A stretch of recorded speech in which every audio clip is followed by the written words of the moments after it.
এই সপ্তাহে প্রচুর সিনেমা রিলিজ হয়েছে, তার মধ্যে বাংলা সিনেমাও আছে। আর এর মধ্যে একটি হলো ঝড়। বনি, সৌরভ ও রজতাভ দত্ত অভিনীত এই সিনেমাটি একটা থ্রিলার সিনেমা। তবে এই সিনেমাটা খুব একটা যে হিট হবে সে বিষয়ে আমার সন্দেহ আছে। তার প্রথম কারণ, সিনেমার প্রথম থেকেই খুব একটা জমকপূর্ণ নয়। এই সিনেমাটা মেয়ে পাচার চক্রকে নিয়ে। বনি মানে মাইকেল একজন পুলিশ যাকে সাসপেন্ড করা হয়েছে। সে একটি মেয়ে জেন, যার বাবা হচ্ছে রজতাভ দত্ত। একে পড়াতে আসে। পরে জেন দার্জিলিংয়ে চলে যায় পড়তে। সেখানে তার 3 বন্ধু ছিল। আর এই কলেজের স্টুডেন্ট হলো সৌরভ। সৌরভের সঙ্গে এদের 3 জনের বন্ধু হয়। কিন্তু এখানে একটা ঘটনা ঘটছে, যেখানে জেনকে অ্যাক্সিডেন্ট করা হচ্ছে। এইবার এই অ্যাক্সিডেন্ট কে করালো? জেনের যে বন্ধু ছিল তাদের সঙ্গেও ঘটনা ঘটছে। আর এই সবের পিছনে আছে মেয়ে পাচার চক্র, যার ফাঁদে এরা পড়ছে। আর এরই তদন্ত করতে বনি এখানে আসছে।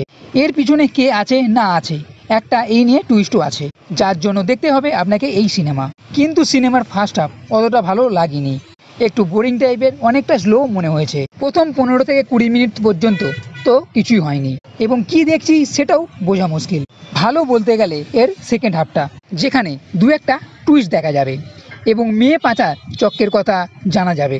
বনির পুলিশ অবতারে আসার পর মনে হবে হ্যাঁ, যেন একটু হলেও এই সিনেমাতে জান আছে, না হলে সিনেমার আগে মরা মতো। এর সঙ্গে শেষের দিকে আমরা বনির 2-3টে ফাইট সিনও দেখতে পাবো। তবে বাংলা সিনেমাতে যেমন হয় সাধারণ টাইপের, ঠিক সেই রকমই। এর মধ্যে বনি ও সৌরভের একটা ফাইট সিনও আছে। ওভারঅল দেখতে গেলে এই সিনেমা যে খুব একটা ভালো সেটা বলবো না। বাংলা সিনেমা দেখা যদি পছন্দ করে থাকেন, তবে একবার নতুন সিনেমা দেখার ইচ্ছার জন্য দেখা যেতে পারে। তবে টাকা খরচ করে দেখবেন কি না সেটা আপনার বিষয়। তো বন্ধুরা, এই ভিডিও যদি ভালো লেগে থাকে তাহলে লাইক করো, কমেন্ট করো, শেয়ার করো, আর এই চ্যানেলটির সাথে কখনোই ভুলবে না। এই ভিডিও দেখার জন্য ধন্যবাদ।